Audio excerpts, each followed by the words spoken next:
I am going to show you how I created this cute little Hobbit scene out of junk in my craft room. Hello, my crafty friends. It's Michelle, the Southern Shell, and I'm going to share with you the process that I did to create a wintry Hobbit scene. I'm using some old stuff. This is an old cutting board, and I'm going to have to sand down that side where it broke. I'm going to use some barbecue skewers that I got at probably Kroger. They weren't very expensive. And 3 different wine corks that I've had in my stash. I'm going to use my little miter snips right there, and those cut very nicely through that cork. I'm going to leave 1 cork whole. I'm going to cut 1 cork right in half, and then the 3rd cork I'm just going to cut about 1/3 of it off so that it's going to give me different heights. Those are going to be my tree trunks. I'm using 4 skewers. Now I think these are 9.75 inches, and I'm going to measure each one of them. And one I'm going to cut at about 8.5 inches, and I'm going to just measure with my ruler there, and I'm going to come in and cut the next one at 6 inches, and I'm going to cut one at 7. And I'm trying to remember, I think I cut 3 inches, 3.5 inch off the bottom of one, and I use those pieces as well. Now, some of the skewers actually had some bends in them, so I used that to kind of also decide where I was going to cut them. I did trim off the bottom of my skewers so that they would have a pointy end that I can actually use to stab in. Showing you this really adorable needle kit that my husband had bought me for, I think it was my birthday. And I'm using this piece here to actually create some wide holes into my corks so that my skewers will actually fit down inside them. It is the perfect fit. And you can see as I'm just testing that skewer down in there, and I'm like, yeah, that'll work. So I'm going to go ahead and use that same tool to go into each one of my corks. I'm going to make sure it's nice and wide in there so that I can drip some glue down in there. I will be using my Fabri-Tac, or might be my 3-in-1, but they're both by Beacons, very good glue. And so you see, I'm just going to each one of these, finding the center, and just making that nice little hole down in there so that those skewers will fit. Now, 2 of these corks that I did were actually cork, and that one, you can tell that the light colored, that's actually that like the composite. It's almost like a plastic, and so it did have a little harder time with the glue, but the Beacons is wonderful, and so it did grip. It just took a little bit longer to hold on. And you can see here, I'm just taking my nylon grip pliers and I'm working that way down into that cork. And you see, I'm just continuing that same process with each of my other cork bottoms to get those tree trunks and the base of my trees started. So I took some of my burlap ribbon that I've had and I've used and I've cut pieces off of. I don't want it to fray because I'll be cutting it down quite a bit more. So I'm using a glue mixture, just some Elmer's glue and some water, and I'm going along the edges so when that dries that won't fray, and then I'll go right down the center of this ribbon, and when that dries I'll be able to cut right down the center and have another couple strips. I can't tell you how much I used because I don't know. I just pulled out a bunch of leftovers and went to it. So now this piece of broken cutting board, I went ahead and I sanded the edges where it had broke, and it was just a little rough because it is bamboo and it splintered a little. And I am just using my white chalk paint. I'm going over this because I need it to have a really good coverage. This cutting board was well used. I used it in the kitchen first, and then I used it in crafting, and you can see I've got a big old, I think that's probably Tim Holtz ink on there that is stained on there. And so it's going to take a little bit to cover this up, even with the chalk paint, which is a very good paint. The nice thing is, because I'm going to do just some layering effect on here to give some depth, I just went ahead and did 2 coats of the white, and then I stepped on in and did some other colors over the top of that. I used chalk paint on the bottom, and I did do the sides, the top, and the back so that it would all be finished. And then I would come in, after it dried, I came in and I worked some more on that. So here you have, it's dried. I took some sandpaper and I went over the top of it. It did well. I wanted to add some greens and add it on in there. It's a little bright for my likings, but my paint's not over here yet, and so I had to use what I had. I used the end of a coffee filter to put it on there because my paint brushes aren't here either. I only had a couple sponge ones, and I used that for the glue. So I used the green, and then I came back over with some browns, and then I came back in with some of my white. And it didn't take much because I wanted it to, they're still damp, and I wanted this to blend, but I wanted it to look as natural as the different colors that you would sneeze that you would see with fresh snowfall. You would see maybe some of the browns from the dirt and maybe some of the greens that were still hanging on from fall. And I'm trying to make some heavier patches where maybe snow would have piled up a little bit, but I didn't want it to be, planned and precise. I wanted it to be very natural as we went on through this process. So I'm just going to come in and now spread that around a little bit and let it dry. Okay, now all of that burlap ribbon that I glued on the edges and down the centers, you can see I got the one little tree done. I wanted to see just how it would work.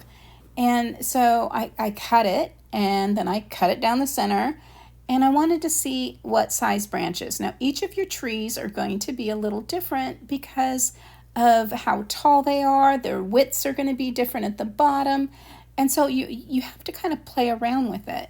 So you've seen I actually took that ribbon, which I had already cut in half, and I cut it in half again just to get the right size of what I needed for the taller tree. Now I started by cutting the strips at I think I started with 4 inches here. So 4 inches actually slide on there, and it's going to be perfect for this particular tree. I think this was the 7-inch tree. And then I used some of the beacon glue there and put some of it on my skewer, and then layered each of those pieces and laid them across where they were not actually lining up with each other.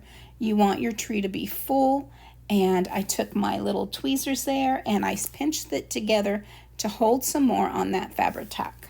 So the next ones I went ahead and cut at 2.5 inches to 3 inches. It just depended.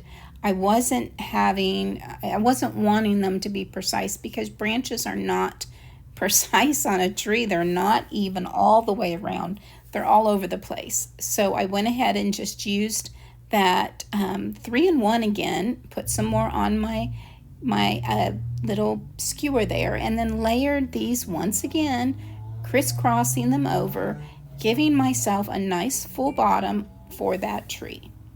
Because each of these trees were different, I had no idea what each tree was going to take. So I'm still cutting here for the 2.5 to 3 inches, and I'm just laying it across, cutting, gluing. It's just the same process for each one of our skewered trees. Now, as you get to the top, those pieces are going to need to get smaller.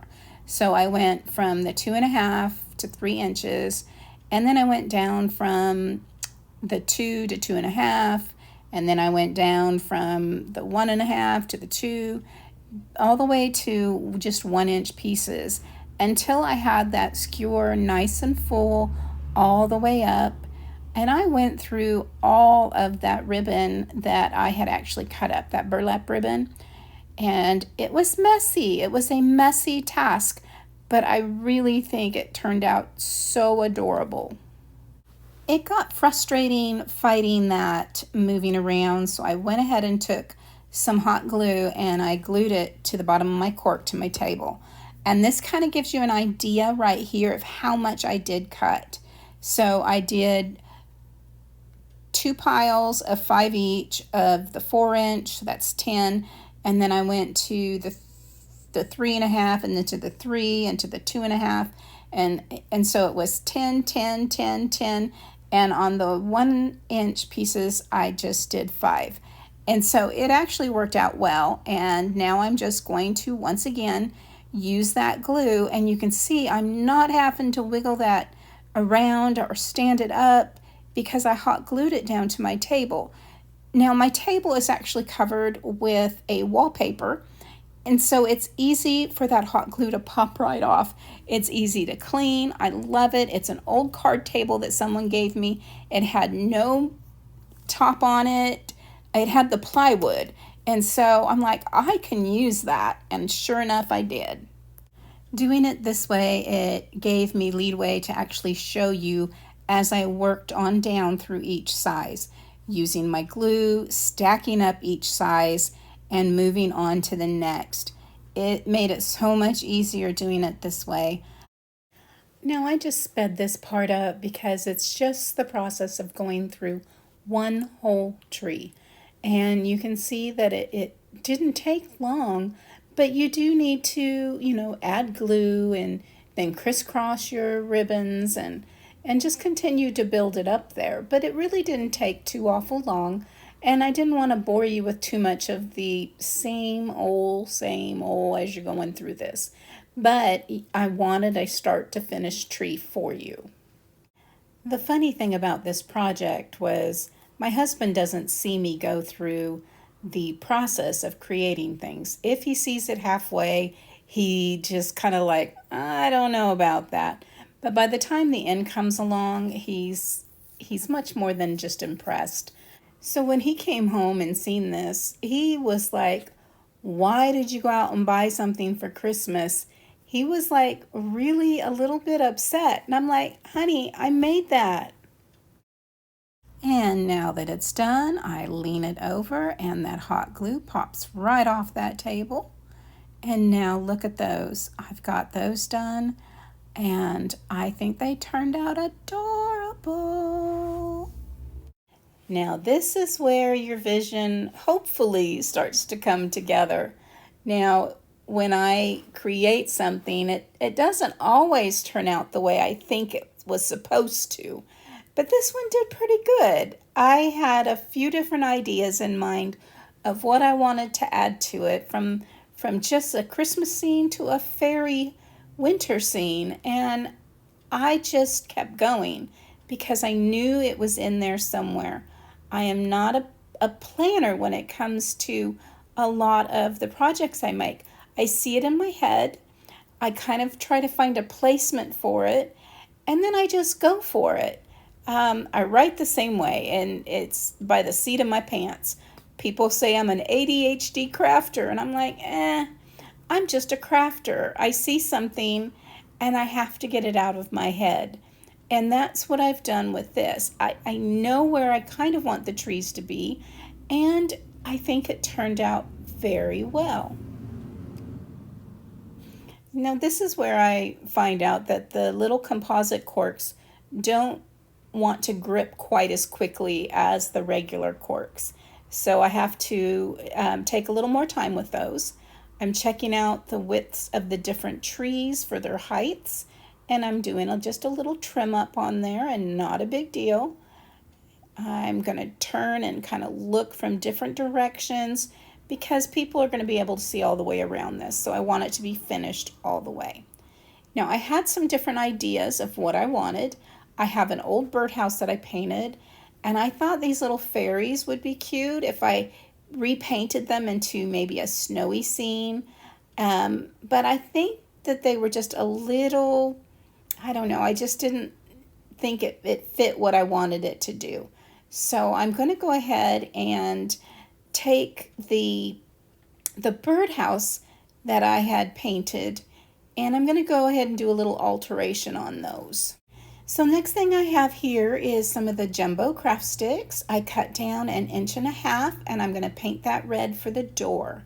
I also have some leftover pieces of my skewers, and I cut those down to fit the window, glued them together, and that will be painted red as well. Okay, so now I have my apple barrel red paint, and I'm going to use some on this little piece of cardboard here. And I don't want it a real bright red. I do want it to look like it's, been weathered over the years. So I'm going to add a little bit of the chocolate sprinkle brown from apple barrel. This is a multi-surface paint, so I can use it on several different projects.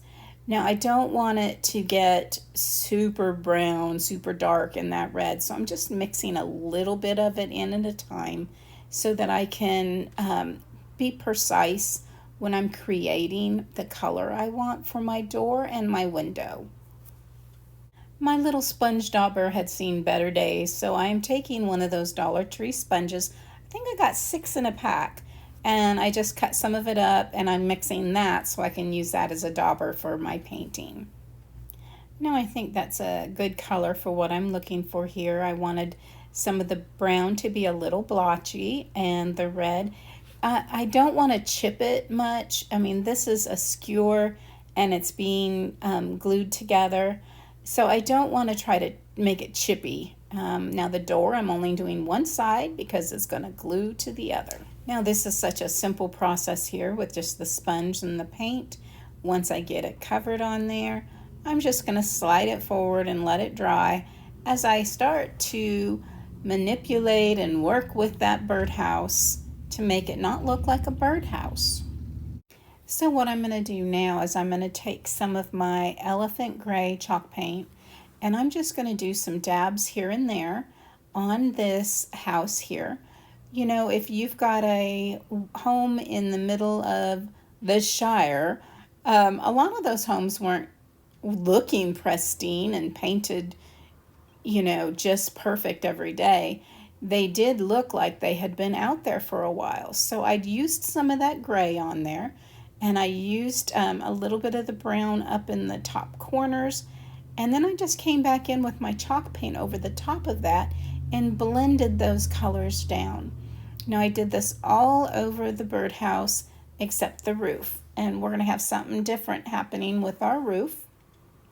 And I wanted to just show you the painting process, the distressing process of what I'm doing with this little birdhouse. Now you've seen me take just a little skewer there, and I just wanted to put some artificial lines of wood on that house. So now thinking about the roof, I was wanting something definitely different. I didn't want just the plain white roof or just to paint it.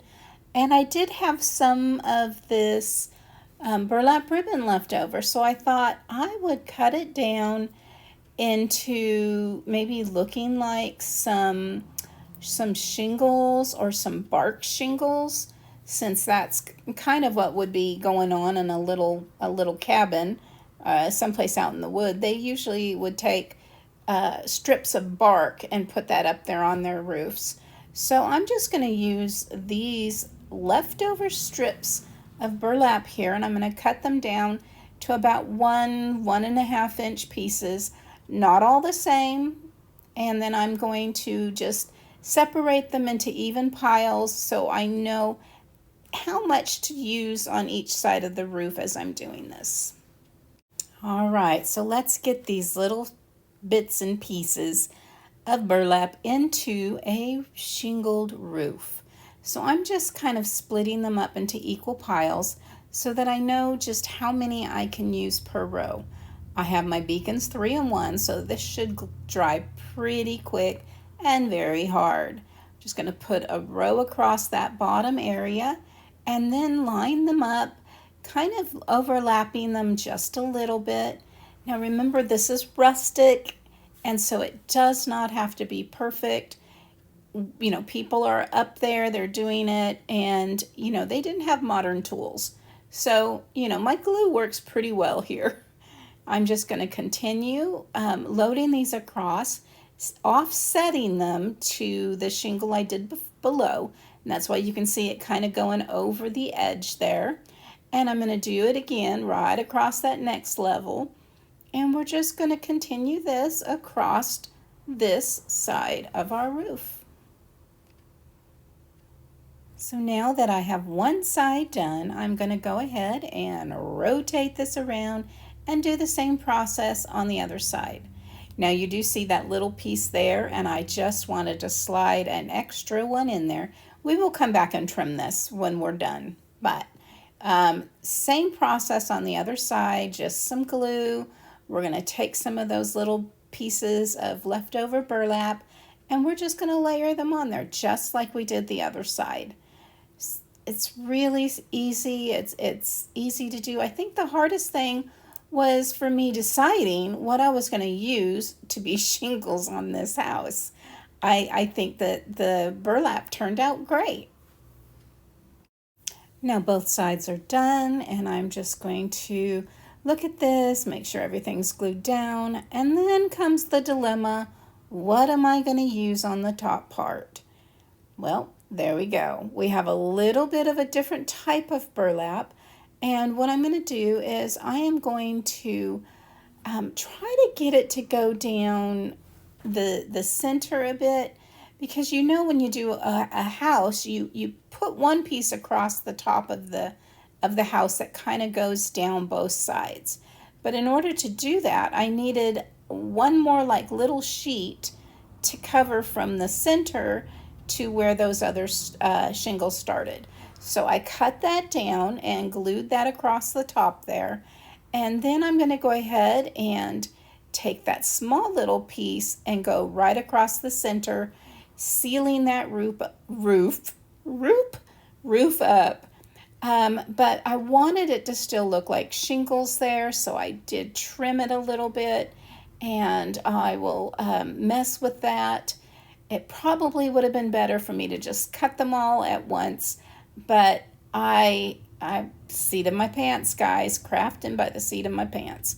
Now I'm just going through and just, trimming them up a little bit, try to make them look similar to the other ones. Now, because it's different burlap, they do have a different color as well, but we're going to fix that.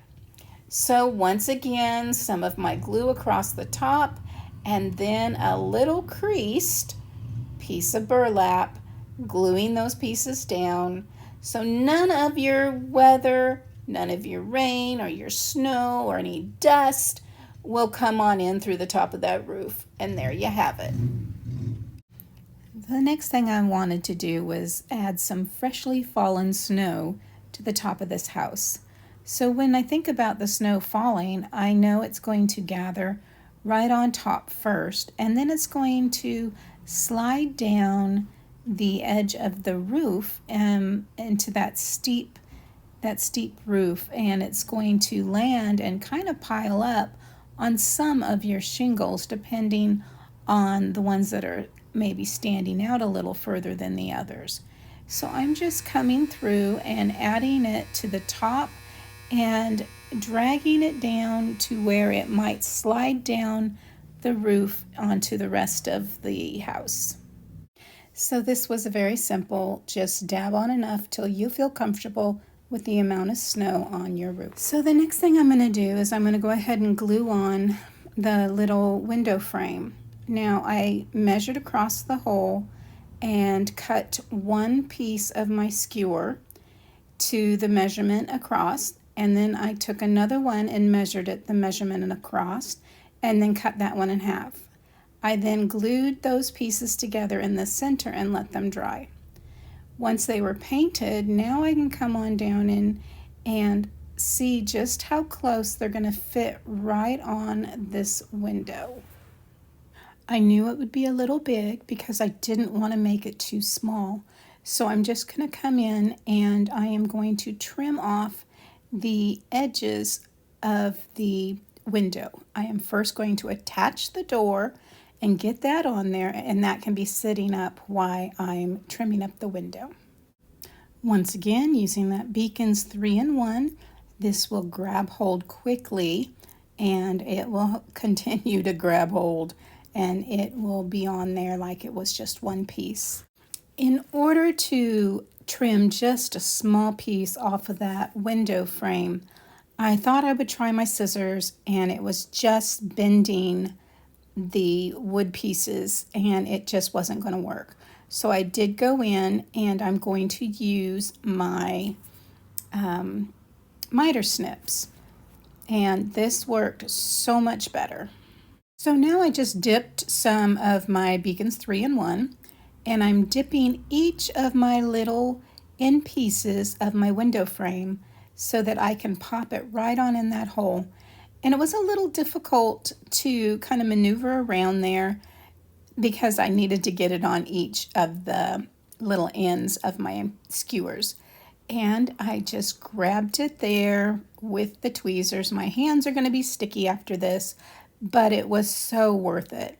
That fit in there just perfect. I held it in there and just pushed it right on into that frame. It was perfect. Now it's time to see everything kind of come together on this board. I just set that little house right in between those trees, and you see the fairies are still sitting on there. I was still just really debating, but it's time to move things aside.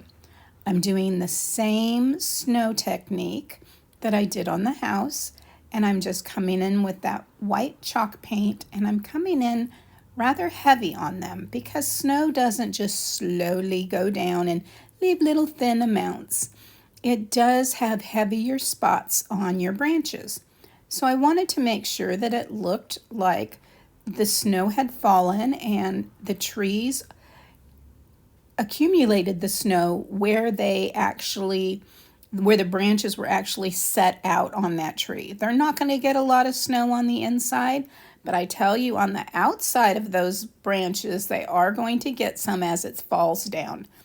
Now, I'm not going to sit here and make you watch me put paint on top of trees. You've seen me do a couple of them, and I'm just continuing the same process. So let's move on to the next step. Now I got all the trees painted up right now, and I'm going to go ahead and just add some thicker snow on the bottom of that cutting board just to give it a little more look of where the trees have not blocked the snow. I'm going to sit the house on there, see what it looks like, and I'm liking it so far. I think it's turning out great. So now I'm coming in with some hot glue. Now what I'm trying to do here is just build up a little bit of glue around those bases of the trees. And I'm not putting it there for stability. I'm actually putting it there to have some snow drifts. So as I kind of blob the glue around on the bottom of these, I'm hoping to get the glue to build up, and then I will paint over that. Now I'm just going to do that around each of the tree bottoms. The ones that are actually more on the outside that would have more of the snow drifts. The ones that are on the inside, the outside trees are actually going to catch that before it kind of blows in to pile up around the trees.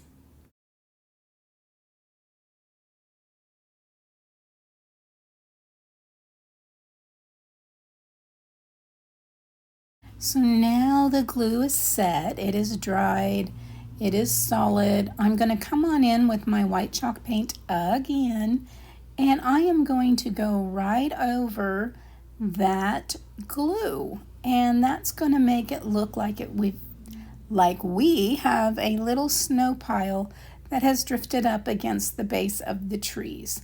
I'm going to do that with each of the trees that I added the glue to, and that is going to be all the way around our board here.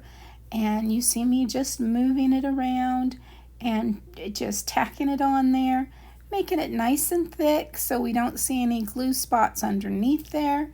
And I think it's turning out wonderful. Time to start finding some more embellishments.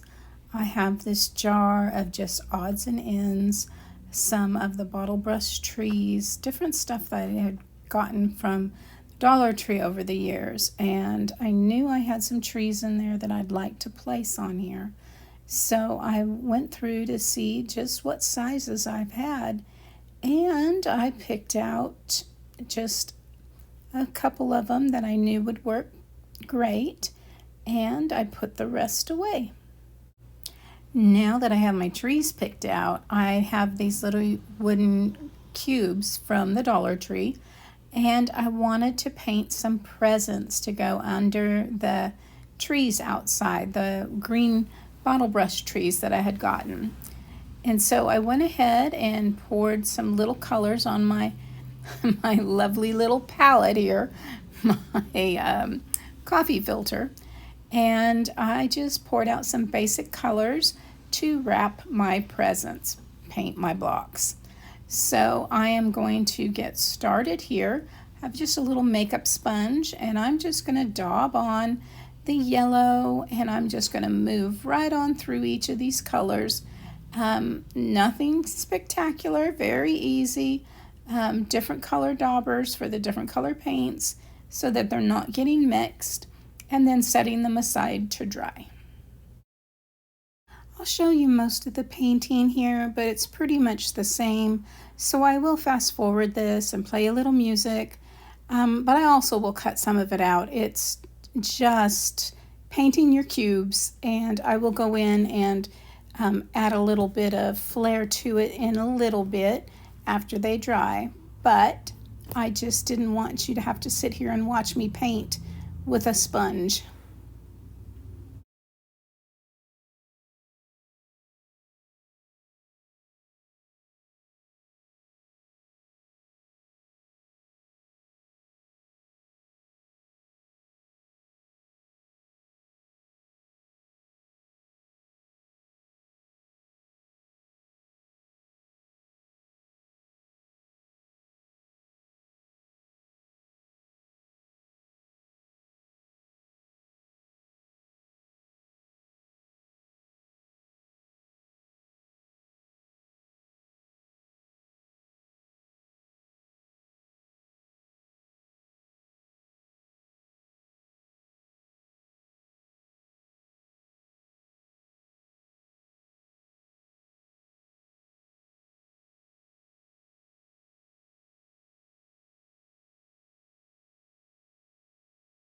So here's where I'm going to just bling it up just a little bit.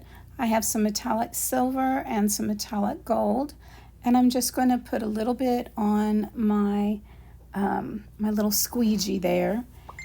And then I'm going to add a little bit of this metallic to each of those squares. First of all, they're a little bright for what I am building up here. I mean, I have some distressed doors and distressed yards, and the trees are burlap. So the bright presents just didn't go along with it.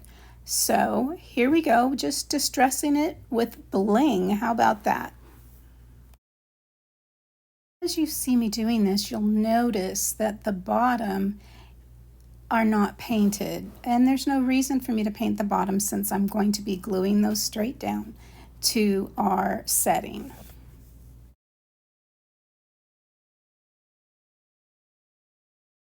Now I did add 2 coats of the metallic paint to each of these.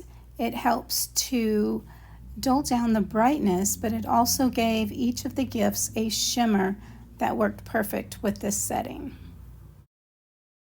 So I wanted to go ahead and put some bows on these gifts. I tried a couple different ways and decided they're too small for me to make individual bows. So I just cut a length of about 7 to 8 inches, and I wrapped it around like I would a regular gift. So around the top, crisscross on the bottom. Look at that. That was just, yeah, right. Try it again. Around the top, crisscross on the bottom, and bring it back over the top, and then tie it into your little bow. It was still very fiddly for me. I have arthritis hands. I have osteoarthritis, and so some days it just doesn't want to work, especially with these little tiny things. But I gave it my all, and here we are. Fiddle, fiddle, fiddle, get that little bow tied. Can I do it? Can I do it? Voila! Now I'm just making sure that it's not too big for that little box, and just fiddling around the edges, make sure it's right where it needs to be. Now I definitely don't want those little bows to come untied, so I put some of my fabric tack glue on that little squeegee I have. I'm taking just a little poker, one of my Cricut tools, and I am adding it to the center of those knots and underneath the knots on those block presents. It will take just a moment to dry, but then I don't have to worry about those coming untied or getting loose on my project. And here we go. Let's start putting the rest of this baby together. So once again, my 3-in-1, actually that's my fabric tack. I'm going to put fabric tack all around the edge. That's going to dry, it's going to grip, and it's not going to go anywhere. But I did put some hot glue in the middle of that because fabric tack does take a little bit longer to dry. So I didn't want it to shift around while I was finishing this. I am using fabric tack on the bottom of my little trees. I put enough on one where I could take it and mush it with the other one and put those right on either side of my little door. And that's going to take a moment to dry, so I'm just going to let them sit there. And then my bigger tree, I'm going to set a little further off to the side because we made those gifts. And so I'm going to put that off to the side a little bit more over by the bigger burlap trees. And then we're going to go ahead and get these gifts ready to go over around the trees. Now, because there's 5 of them, and you know that tree's still a little bit small compared to those blocks, but this is a outdoor decoration. So think about what you would put outside just for decor at your house around the holiday times. They're not always in proportion, but this I think is going to be just so adorable. So I just trimmed those off a little bit, and I'm going to play with the placement to see what it's going to look like with the colors and the, I didn't paint some of the bottoms, so I wanted to make sure that those were standing up and getting this all right.